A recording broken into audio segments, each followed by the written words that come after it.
You're listening to the Chronicles of a Gooner, the Arsenal podcast. I'm Martin Tyler, and you're listening to Harry Symeou.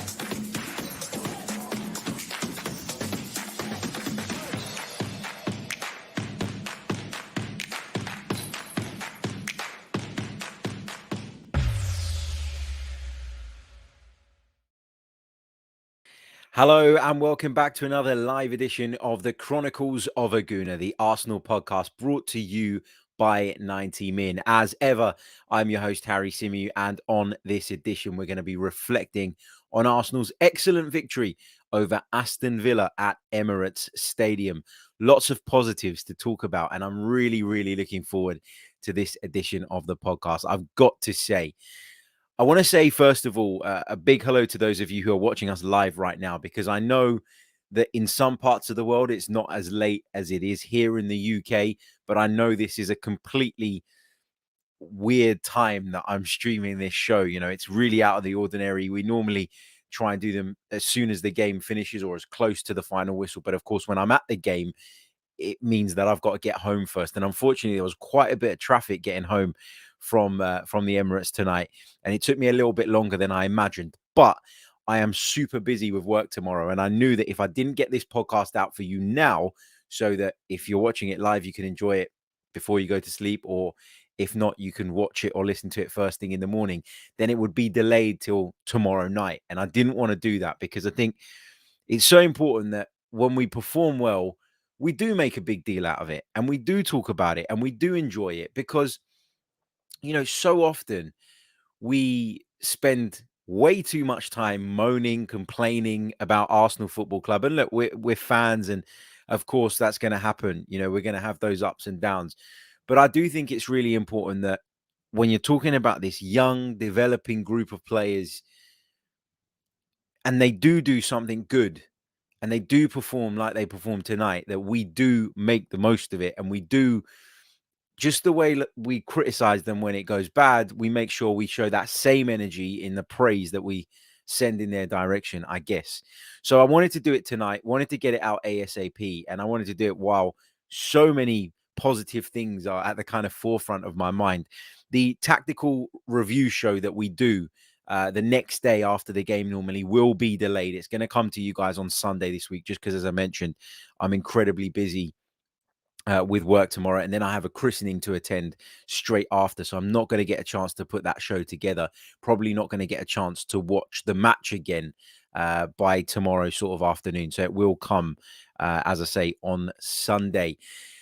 Right, let's get into it then, and let's start with Mikel Arteta's team selection. Of course, the team news broke around about an hour before kickoff. We knew, according to Mikel Arteta, that there were a couple of players who were doubts. Now, a lot of us, including myself, thought that the biggest doubt was going to be Bukayo Saka. Of course, he went off against Crystal Palace after that horrible challenge from James McArthur. And I was almost certain that Bukayo Saka would not start the game tonight. I was wrong. I wondered about Kieran Tierney. I think he was someone that was rumoured to have picked up a bit of a problem, or to have been carrying a problem, and he was left out of the side. So we lined up as follows. It was Aaron Ramsdale in goal. Back four of Takahiro Tomiyasu, Ben White, Gabriel, and Nuno Tavares, who came in place of Kieran Tierney. Moving into the midfield, it was, as I said, Sambi Lokonga alongside Thomas Partey. Emile Smith-Rowe was in the side, as was Bukayo Saka, to my surprise, as was Lacazette, as was Pierre-Emerick Aubameyang. Now, the way this was set up, I've got to admit, it caught me a little bit off guard. When I saw the team news come out, I had it in my head that it was going to be Lacazette through the middle, Emile Smith-Rowe in the 10 position, with Pierre-Emerick Aubameyang from the left and Saka from the right. Partey and Lokonga making up a double midfield pivot, and everything else as you were. But when the game started, it was abundantly clear very, very early on that Arsenal had opted for something else, for something different, and something that seemed to really, really work. Now, will it work against every opponent?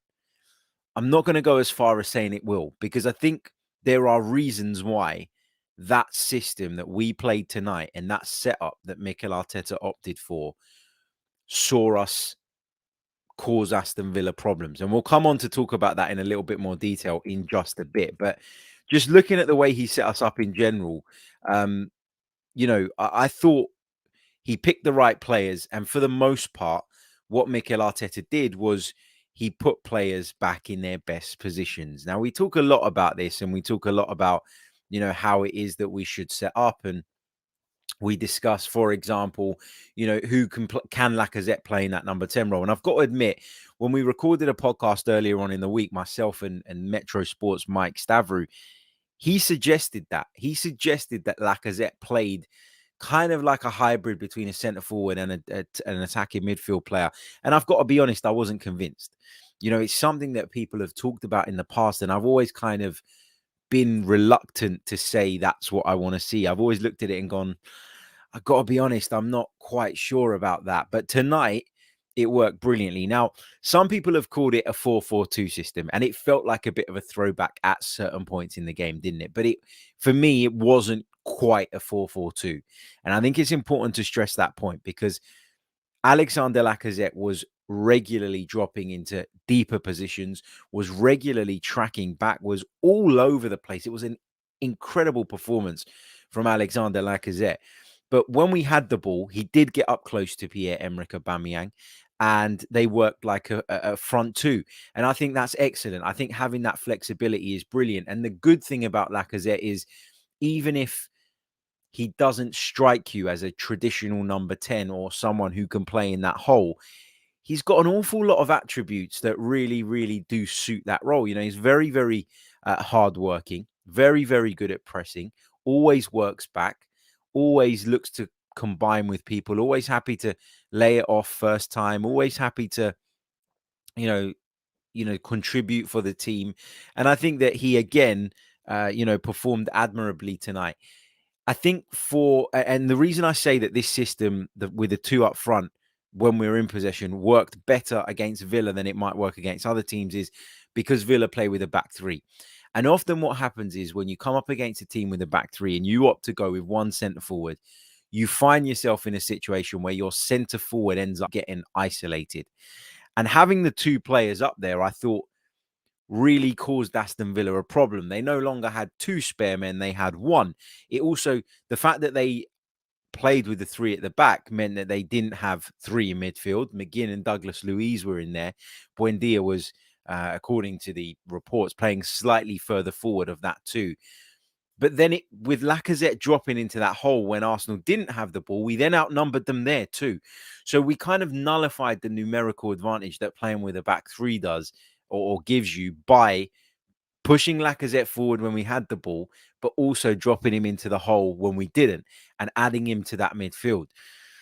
I think for me, when we started the game and we did start it at 100 miles an hour again, just like we did against Crystal Palace, you were looking at it and going, this is good and this is great and it's fantastic to see, but are we going to be able to maintain this throughout the course of at least the half? And what was different tonight in comparison to what we saw on Monday night was that Arsenal maintained it a lot better. They were very committed, very hardworking, very aggressive in the press. And I thought we never at any point allowed Aston Villa to settle into the game. I don't remember Aston Villa having a shot in the first half. Genuinely don't remember it. I think, if I'm not mistaken, they didn't have one at all. And that was a real sign of how dominant and controlling Arsenal were in the early stages of the match. Now, remember, there were a ton of people in this very chat box all over social media in the lead up to this game talking about how it was nailed on that Arsenal were going to get beaten by Aston Villa, how it was an absolute certainty. And if you remember, I pointed out on the preview show, not to blow my own trumpet, but I pointed out that actually Aston Villa this season have not been anywhere near as elite as some people have made them out to be, or some people predicted they would be when they made certain transfers in the summer. They were below us in the league when the game started. So, while I'm happy with the performance, I don't think this was a great Villa side. On paper, it looks quite good. But actually, this Villa side are not playing at a very high level. That's not to take anything away from Arsenal, though. It's just to kind of rubbish the kind of talk that was going around before And that is people choosing to be negative about something, even when the evidence tells them otherwise, even when the evidence tells them that no, Aston Villa are not going to come to the Emirates Stadium and completely dominate us. People wanted to believe that because people are at the point now in a lot of cases where they're so negative about the side, so negative about Mikel Arteta, it's almost as though they want him to fail. And it's almost as though they want the team to stutter so they can say, I told you so. Well, they can't say that tonight because Arsenal were sensational. I thought starting from the back, going through the entire team, I thought Aaron Ramsdale was really good again, made a couple of decent stops. But for me, it was the distribution. It was the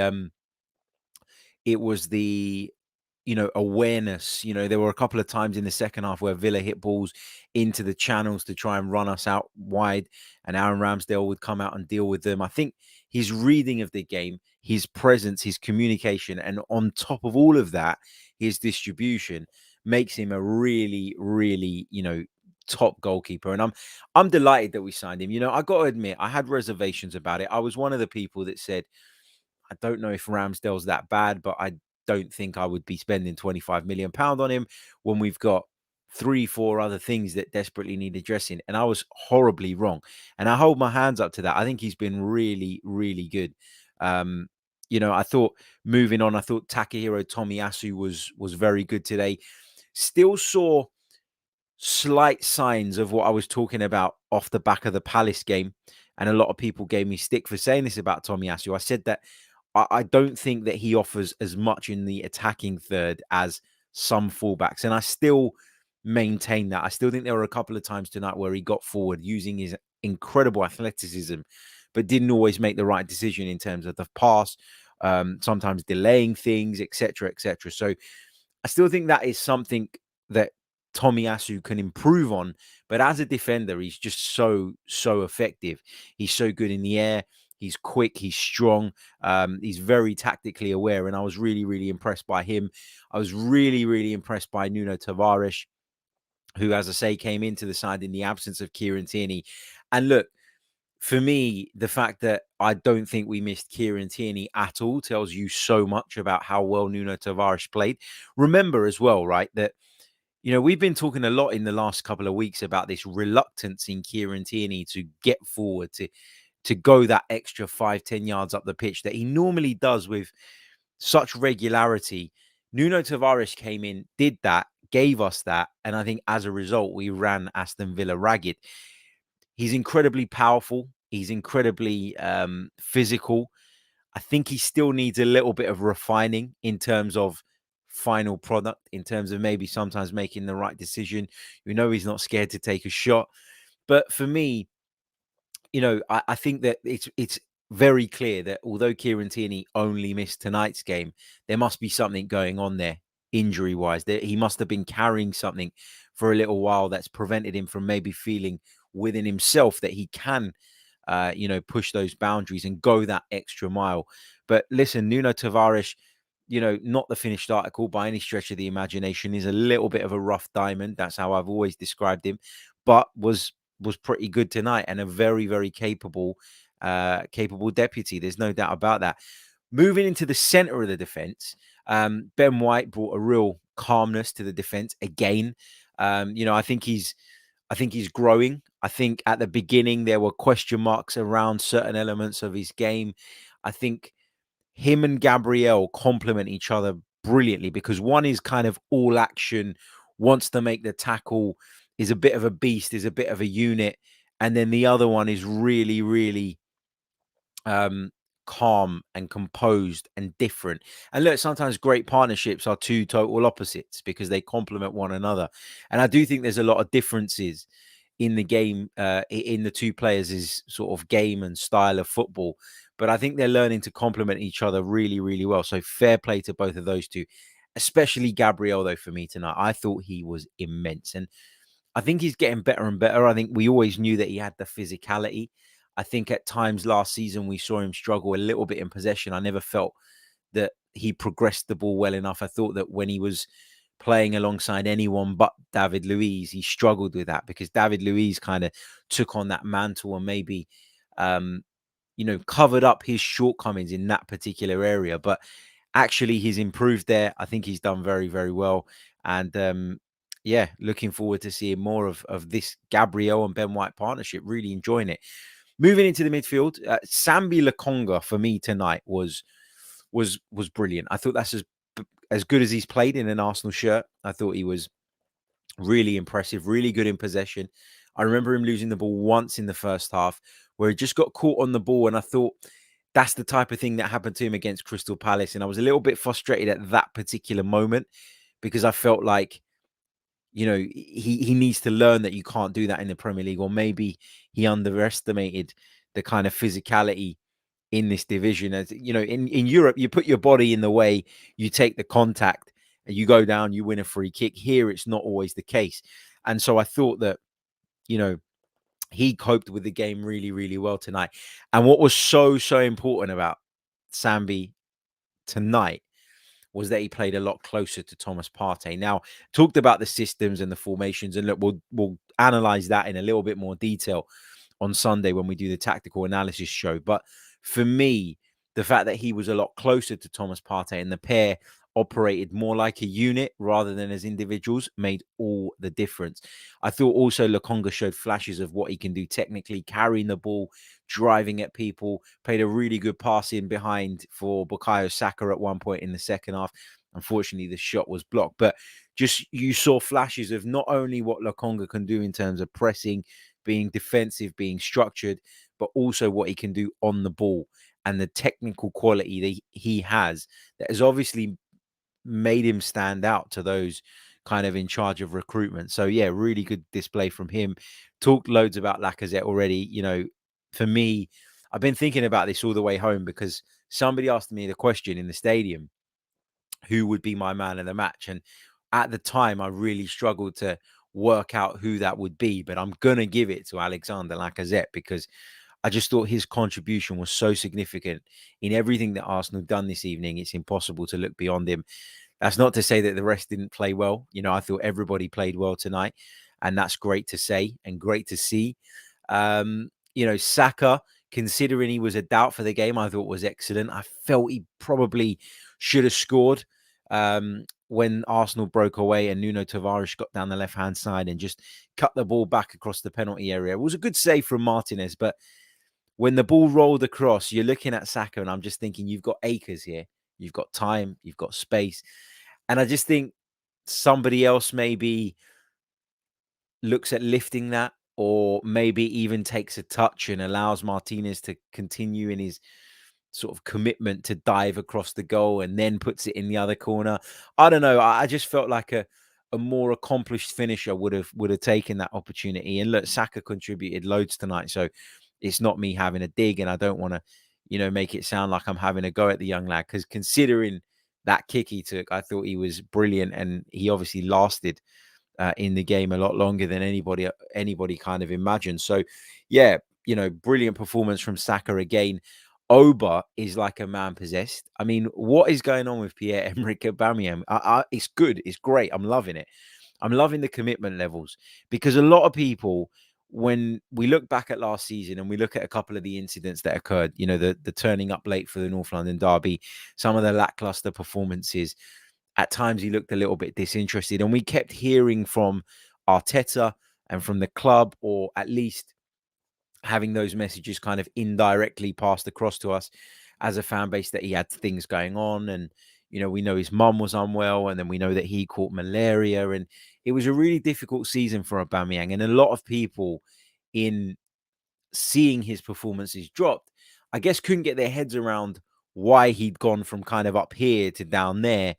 And although those other things were going on, a lot of which we didn't know about until after those events had occurred or passed, a lot of people were very quick to say his head's not in it, or his heart's not in it, his attitude is wrong. And actually, I think in the last few weeks, Pierre-Emerick Aubameyang has proved that is not the case at all.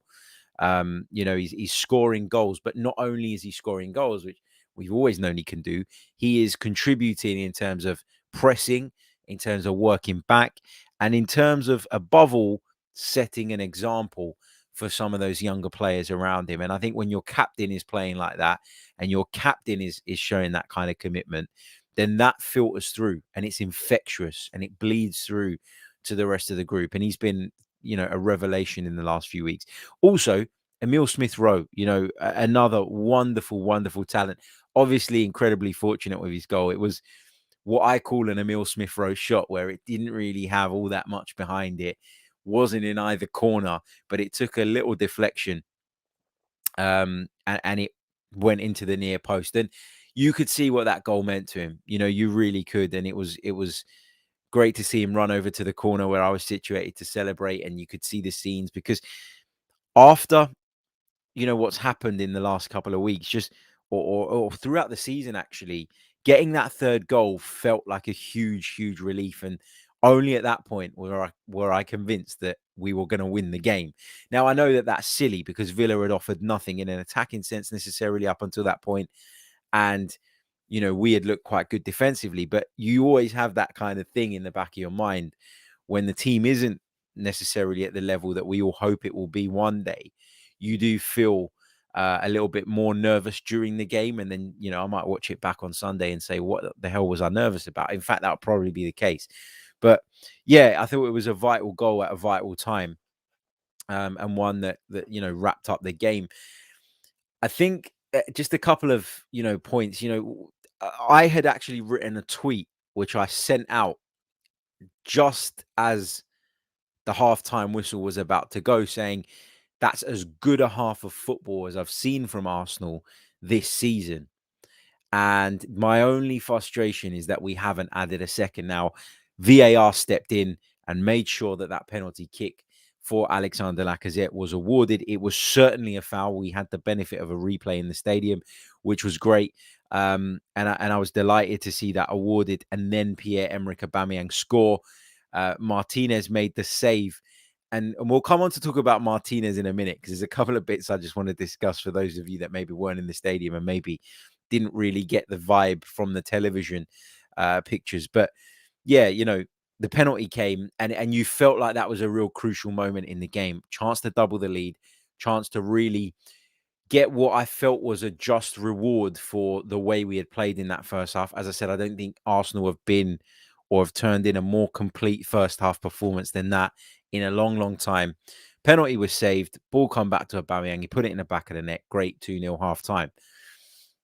And I think it was so important that we got that second goal, because I think, right at the start of the second half, Aston Villa started putting a few passes together. Didn't really do a lot in terms of direct goal threat, but they came out with a point to prove, as a side that a 2-0 down should do. And I was I was sitting there thinking, if it was only one, I'm not sure that we would have, obviously having a greater lead is better than having a smaller lead. But I just felt like that second goal was so important in kind of settling everybody down, because the performance was really good. And I think if we had gone in at just 1-0, yeah, people would have been happy, but there would have been this bit of regret in the back of our minds.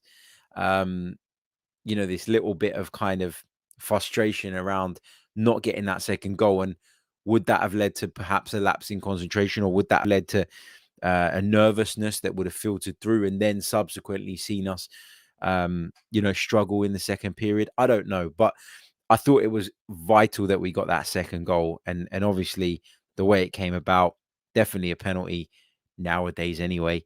And credit to Aubameyang for staying sharp on the rebound and tucking it in after a really good Martinez save.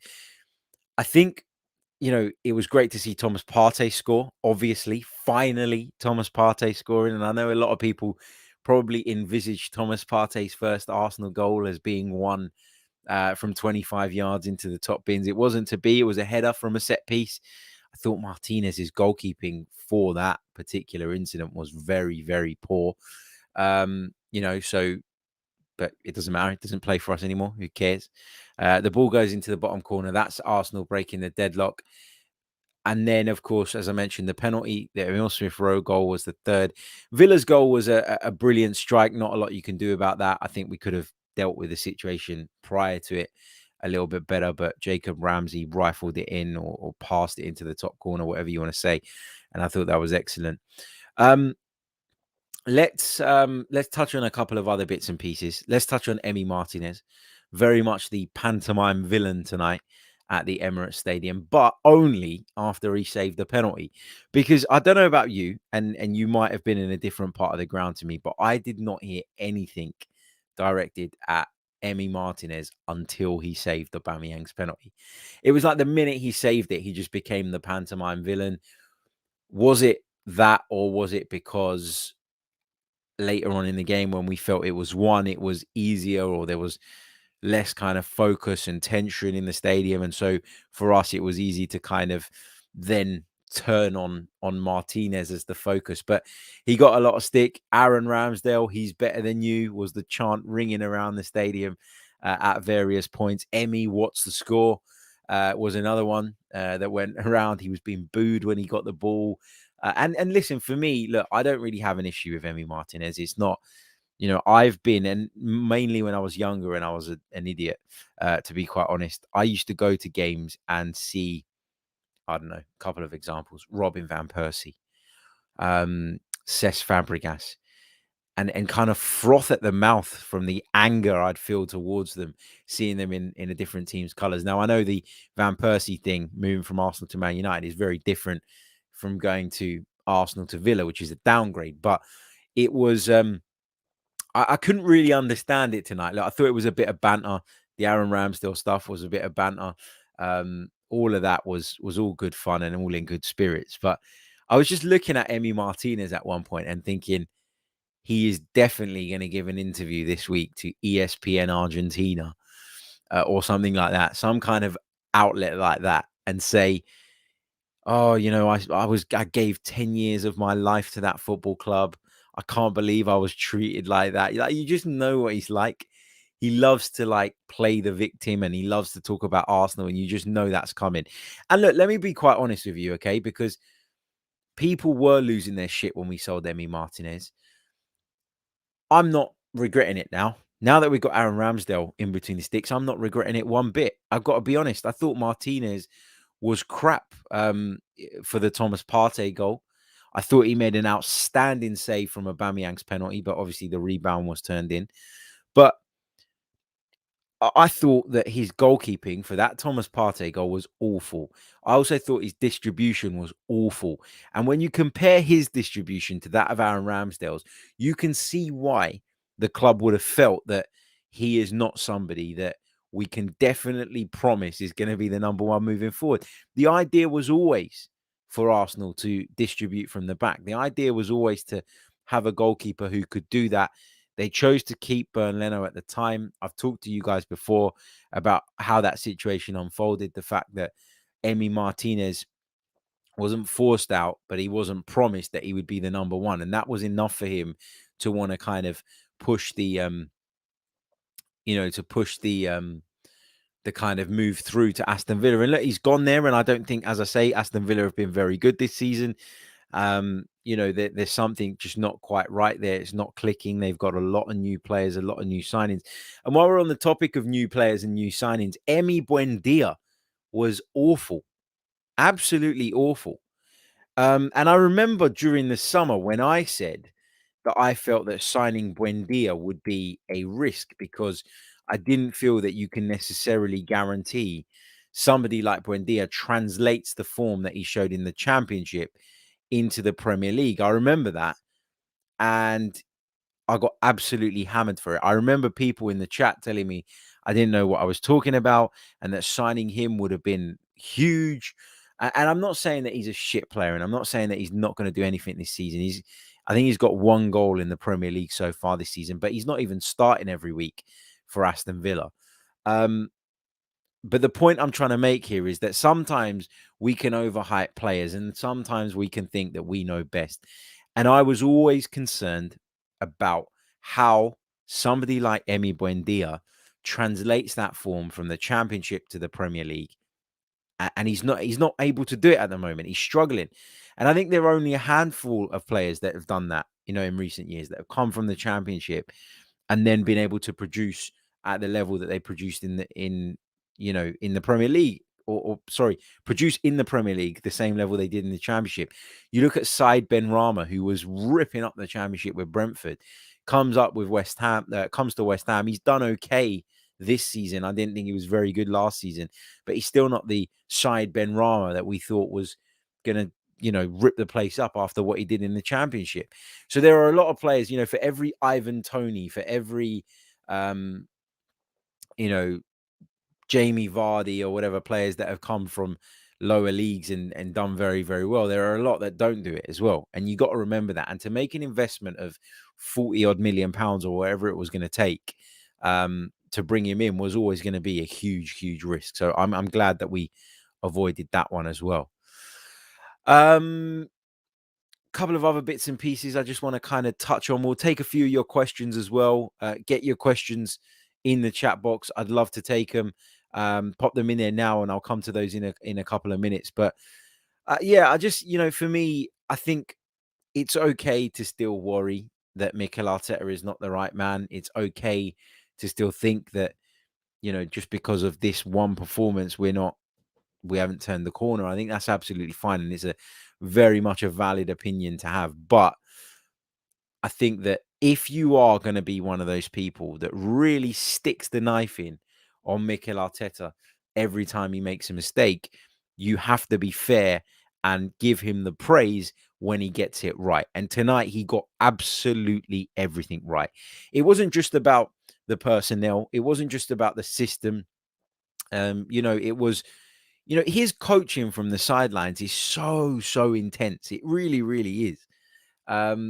He's kicking every ball. He's really feeling it down there. And I think this is a man who's maybe a little bit wired. Like he wants to win. He's desperate to win. And to question his motives, I think at times, or to question whether he's got the kind of fire in his belly is completely wrong. Does he make mistakes? Yeah, he does. So do some of the players. It's an inexperienced setup in general. But when your senior players are performing the way they did tonight, when your young players are, at the top of their game and everything clicks, then we are as good as anyone, in that kind of race for the top six. I'm not saying we're as good as the top four. I don't think that for a second, but I do think that we can, we can feel confident about beating some of those teams in that next mini league that I class us as being in to those European positions, which will ultimately be the goal. I think, you're really what you get at Arsenal right now, and I guess what I'm feeling anyway is I'm feeling like this is a team that, although there are ups and downs and although there are bumps in the road, I'm quite invested in emotionally. And the reason I'm invested in them emotionally is because we've got some of our own. We've got Saka, we've got Emil Smith Rowe, and I don't care what people say, that does help. You hear young Emil Smith Rowe today talking about the fact that he wants to stay at the club forever. That, as a fan, is what you want to hear. You see him kind of connecting with the local community, going out there and doing adverts with businesses and things like that.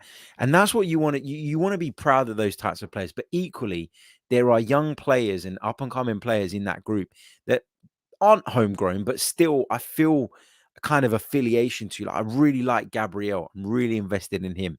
Really invested in Aaron Ramsdale. Really liking Takehiro Tomiyasu. Nuno Tavares is someone that I'm so what's the word, like intrigued and curious to see how his career path is going to go. Even Lokonga, there's just so much to like about this team, but you've got to accept at this point that the inconsistencies are going to be there. And look, if Arsenal averaged, and I know this isn't, it's not something that's going to happen, but if you averaged 4 points every 2 games, then you're averaging 2 points per game. And averaging 2 points per game will stand you in very good stead in this league. You will lose games at certain times and you'll get no points, but equally you'll win games that maybe you don't expect to win. So I think if you can keep that, the point I'm trying to make is not that we should be happy with draws, not that we should be happy that we didn't beat Crystal Palace, but that we shouldn't overreact on individual games. So we shouldn't look at Crystal Palace and go, our season's fucking over because we didn't beat Crystal Palace. But equally, we shouldn't say we're going to win the Premier League because we beat Aston Villa. You have to look at it in the bigger picture, in the wider context. And the wider context is that since this new backline has come into place, we've defended much, much better. That with the tweak that Arteta made today in terms of the attacking players, we created a hell of a lot more. And I think he is still in the stage as a manager of trying to find what his actual managerial identity is. And there will be people out there that will say he should never have got the job because this is not a learning ground. And I completely get that. But I think given time, this squad, this group will develop. Whether it will develop to the level that we want it to be, i.e., back in the Champions League, back competing at the very top end of the Premier League, remains to be seen. And I actually think to expect them to be competing right at the top of the Premier League without the same investment that City or Chelsea make is unrealistic. But I think given time, this will prove to be the right approach. That's my gut feeling. And that's why I feel invested.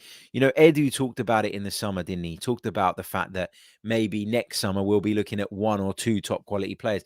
And I think this is absolutely the right way to be looking at it. I think you do have to at some point be very radical and drastic in your action to turn something into another into kind of to turn a big ship around. It takes a lot of work.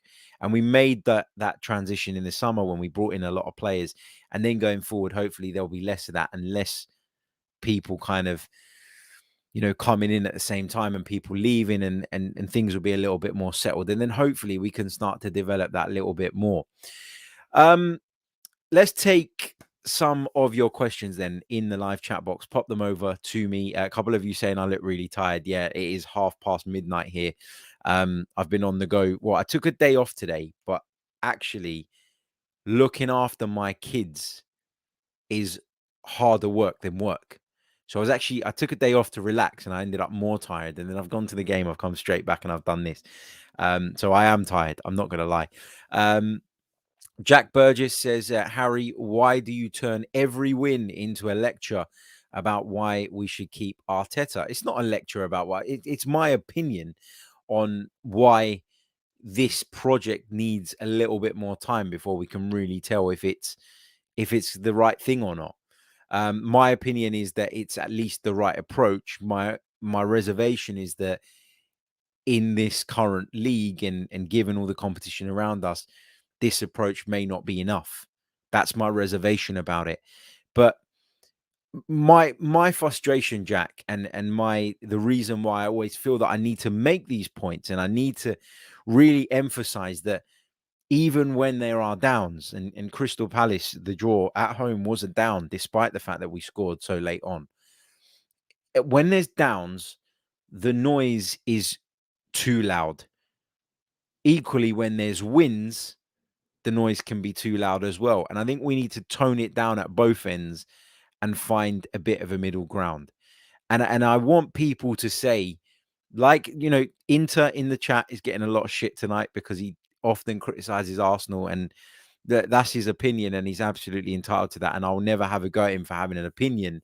But I do think if you're being negative about tonight's game, then you've got an agenda. And I'm not saying you are, Inter, because I haven't read all the comments. But if you are being negative about a game like tonight, a performance like tonight, which was almost flawless, then you are being negative and you are driving some kind of agenda.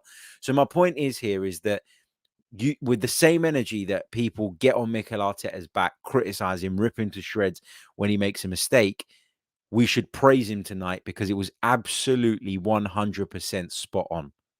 It was spot on.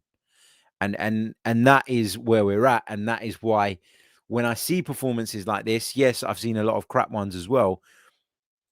But I just feel like when I see performances like that, do you remember I've been saying over the last few weeks that what Arsenal need to do to keep the fan base engaged is almost feed us crumbs that we can kind of, so we're following them and we're picking up the crumbs behind them and eating them. And that's keeping us intrigued and interested and keeping us on that path with them. I think performances like that give me that. Performances like against Spurs give me that. The fact that we ground out a couple of other results, Burnley, Norwich, they give me that. And so when I get them, I want to take them and I want to enjoy them. And I don't want to be negative and I don't want to be slagging off the club. I always say, if you're a football fan and you go to watch your team for enjoyment and you're not enjoying it, and, we've all been through those periods, but then you can't enjoy the good, then I don't see the point, and you might as well pack it in and watch golf or something like that. But yeah, it's not a lecture, it's my opinion, and that's unfortunately, whether people like it or not, that's what this podcast is built on, right? People tune into the podcast to listen to an opinion and then to interact with me and then to discuss theirs. If you want me to, I'm not going to sit here and lie about what my opinion is. You all know my stance on the project. You all know that I think it needs more time. You all know that while I've had wobbles and major doubts at certain points about Mikel Arteta's ability to take this team forward, I've been more patient than others. So when I come across, when I come across as I'm giving a lecture, that's not what I'm doing. I'm sharing my view. And I'm thinking out loud, which is essentially what the Chronicles of a Gooner is. Most of the time it's a solo podcast of me banging on about Arsenal. So there you go. Let's say a big hello to a few of you in the chat. Big hello to Nigor, who I saw down at the game. Hope you're well, man. Hope you enjoyed it. Hope, by the looks of it, you got home safe, which is great. Let's take some of the questions then from the live chat box. Having to scroll back a little bit. Bonster says, got the result, but any standout performance? There was loads. I would name the whole 11 when it comes to standout performers. Genuinely, there was some really, really good performances tonight. I really enjoyed Lacazette in particular, and that's why I've given him my man of the match. Let's see what else we've got in the chat box. Archangel says, why wasn't Emery given so much time? Because there was no clear direction. And that's the difference, right? Look, I know that there have been ups and downs with Arsenal under Arteta. There's no getting away from that. But under Unai Emery, we made a mishmash of signings that were for the future and players that were over the hill. We brought Socrates in, who was never going to be an Arsenal standard centre-half. We signed bloody Stefan Lichtsteiner. For me, there wasn't any plan under Unai Emery when I'm talking about the whole club, right? So I'm not saying that it was all down to Unai Emery. I didn't rate him and I didn't like a lot of the things he implemented. But at the time at the club, it was a mess upstairs. There was Sven Mislintat, who was supposedly coming in to identify all these gems. He was bringing these players in. Unai Emery didn't want them. Unai Emery couldn't get the best out of them. The results dipped. Nobody really knew what was going on. Raul Sanllehi came in, and it was just a complete and utter shit show. The club in general, I think, really struggled to deal with the departure of Arsene Wenger structurally. And I think actually, if Unai Emery had come in when Mikel Arteta came in, or no, not even, that's not even fair, because Mikel Arteta's had a lot of shit to deal with as well. If Unai Emery had come in 5 years' time, when maybe the structure was a little bit more secure, then I don't think he'd have done as bad a job. I think there were a lot of forces at play in the background that contributed to Emery not doing very well, but he didn't get the time because he didn't have the buy-in of the players. Towards the end, he certainly didn't have the buy-in of the players. There were some really weak, disturbing performances. Remember the Europa League final. Remember some of those games at home in his second season leading up to his sacking. You can say what you want about Mikel Arteta, and there will be a lot of people with a lot to say about him over the course of the campaign, and that's for sure. And that's fine. It's your opinion. But when you see the commitment that the team has shown against Villa tonight, against Crystal Palace in patches, against Tottenham in various other games, I don't think you can say that the players aren't playing for him or that the effort is not there. I even said it after the Palace match, if you remember, when I got back and I jumped on here to do a live show. One of the first things I said was, we dropped points tonight, but it wasn't for a lack of trying. It was for a lack of quality. And the fact that you don't think, or we don't think, or I don't think that it's a lack of trying tells me that the players haven't down tools. Kevin Campbell was on here yesterday and he said the same thing. That's not a group of players that have down tools. But under Unai Emery, at the point he was sacked, they absolutely did. And that's a massive, massive difference. Let's take a couple more of your questions. Josh Hunter says, do you think 3-5-2 should be used for teams we struggle to break down because we're able to play more fluid? I'm not a massive fan of the 3-5-2 with with Arsenal. I don't really think it's the best thing for us. I like what we saw tonight. I like the hybrid thing where the number 10 is like a striker when we've got the ball, but then drops that little bit deeper when we don't and becomes part of the midfield. I really like that. But as I said right at the top of the show, I'm not sure that works against everyone. I think there are certain games where that will be beneficial and there are others where it will be less effective. I still think structurally, the 4-2-3-1 is probably the go-to for me. And then you can play around with whether you want that number 10 to be a number 10 like Odegaard, Emile Smith-Rowe, or you want it to be a Lacazette, someone to play as a second striker. So I think there's different things. Let's see what else we've got. Michael Carpenter, thank you so much, mate, for your very, very kind super chat donation. It's very much appreciated, I assure you. He says, how much better was the atmosphere tonight compared to Palace? I think that's a huge factor in the performance. Here's what I'll say, Michael. A lot of the time, we talk about atmosphere and Arsenal's atmosphere is something that's been criticized quite a bit. I do like this though, from Tom. Friday night, so everyone was drunk. Yeah, that probably does help as well. But listen, I think the atmosphere a lot of the time is based on the kind of transmission of energy that you get from the players. So if you feel the players are performing at their maximum and they're giving their all, I think naturally the atmosphere raises and improves and gets better. I think the problem with the Crystal Palace game was we played very well for 15, 20 minutes. And then Crystal Palace got a foothold in the game and we never replicated that. And so naturally, the atmosphere becomes one of nervousness, one of frustration, and then it becomes harder as a fan when you're in the stadium. And I think fans get a lot of stick for this. Yes, you need to be behind your team, but I think sometimes it's not that easy. If you're sitting there, standing there, biting your nails and you're worried and concerned, do you want to be up shouting? I know I don't. I kind of go into my shell in situations like that. So I think the atmosphere was better because the transmission we were getting from the players or what we were seeing from the players in terms of their effort, commitment, work rate, etc., was so good that we were really on board with it.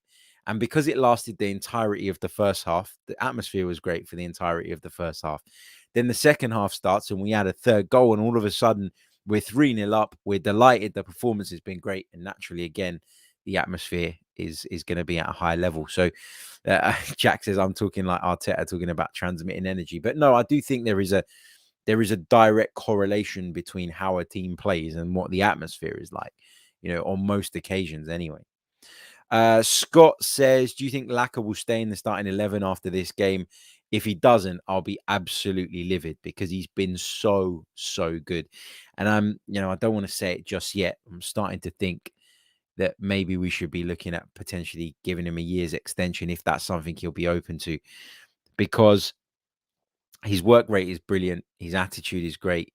I think he's such a great example for the young players. And I'll tell you why. We've had players in the past who have been in their last year of contract and not really wanted to really push the boundaries or exert themselves.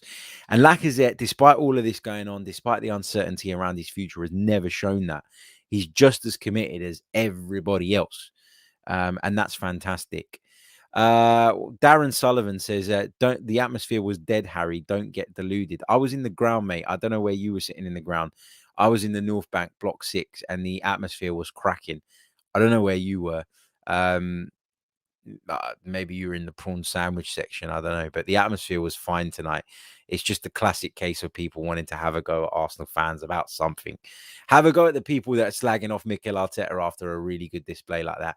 Have a go at those people who are not enjoying the fact that we've just won a game against a side who are supposedly a mile better than us, who supposedly done better business than us in the summer, who supposedly were going to finish above us this year.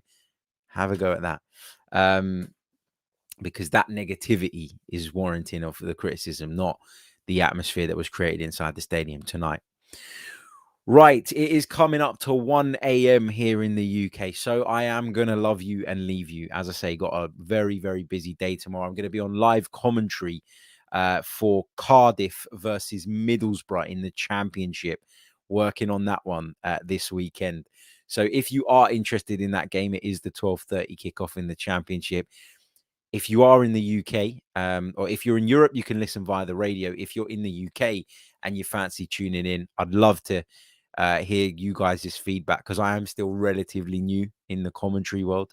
Did a full season last season, but hadn't done all that much before that. So I'd love to hear your thoughts. If you download the Flash Score app, you can find my commentary being streamed through there. So if you go on Flash Score, you find the games that are live. Some of them have got a little audio icon next to them, and that means the commentary is being broadcast through there. It's the same commentary that we put out across the radio. So download the Flash Score app. That's the easiest way to find it. And I'd love to hear any thoughts from you guys on the commentary. Right, we'll be back very, very soon. I'll be back on Sunday, working tomorrow, and then attending a christening, as I said. So there won't be the tactical review show tomorrow, but I will bring it to you on Sunday when I've had an opportunity to watch the game back. And then we'll bring you another show on Sunday night. Lots of content to come over the next couple of days. Make sure, if you haven't done so already, you've hit that like button. Let's see where we're at in terms of likes. We are currently on 129. Let's get up to 150 at least by the time the outro rolls. Also, subscribe to the channel if you're new. We are now less than 100 away from hitting the 17,000 mark here on YouTube. If you're an audio listener, please leave us a review. Love you all. Going to leave you all. But I do love you all, and I love Arsenal, and I loved what I saw tonight. Until next time, take care of yourselves. Good night.